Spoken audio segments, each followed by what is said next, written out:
We're following a developing story today out of Cuba. The United States is ordering more than half of its personnel working at the U.S. Embassy in Havana to leave the island. And this is in response to a series of mysterious targeted attacks that have affected the health of U.S. diplomats there. The State Department is also suspending visa operations indefinitely and the short-term travel by U.S. officials to the island.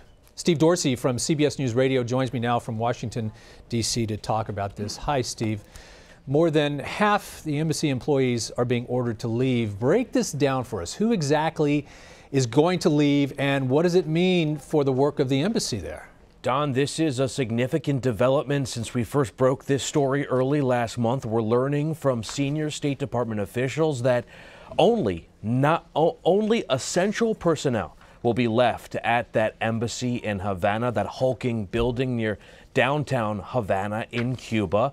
We're learning that all families have been ordered to depart the island as well. We have also learned that the head of the U.S. mission to Cuba, Scott Hamilton, because there is no current ambassador to Cuba, has announced that he will also depart the island, returning back to the U.S. This comes, of course, after this rash of attacks targeting diplomats and their families that began late last year in November, with the most recent attack being just last month. Well, as for American tourists to Cuba, what is the State Department's message to them? Yeah, well, the State Department is now issuing a travel warning for all Americans traveling to that island, saying they too could be at risk. In fact, we just got a statement in from Secretary of State Rex Tillerson. I want to read you a bit of that.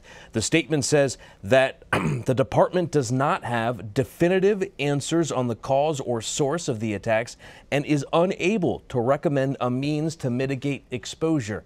That is important because the State Department says several of these attacks have targeted popular tourist hotels in Havana. And although it isn't aware of any private American citizens that have been exposed, it can't guarantee that they will not be exposed. So now they are telling Americans, don't visit. And the Cuban government is denying any knowledge of what is causing these attacks. They've made a surprising step in contacting the U.S. government directly to say that we don't know what's going on. Senator Marco Rubio tweeted today, some at State Department want massive drawdown of Americans at the U.S. Embassy in Cuba, but allow Castro to keep the regime embassy in D.C. virtually the same. So the Castro regime allows attacks on Americans, forcing us to draw down to keep them safe, but he gets to keep about the same number of people here. That's from Senator Rubio. Is there any indication that the U.S. will order Cuban diplomats to leave the States? Well, there's no indication so far that that will happen. However, we're still awaiting the response from Cuba itself after this news. What action will Cuba take to perhaps retaliate? The State Department says it doesn't know exactly what to expect from Cuba, but from the beginning of the reports on these attacks, Cuba has told the media and the U.S. government that it has had nothing to do with them and that it would never allow another country to orchestrate these attacks on their soil. But we're also learning from the community of at least 21 diplomats affected by these attacks that there's mixed reaction. One source telling CBS News that some are upset that families will be upended and that the U.S. is, quote, giving in and letting the Cubans win. Some, however, say that they're happy. It's a mystery. All right, Steve Dorsey, thank you, and thanks for all your reporting on this. Thank you, Don.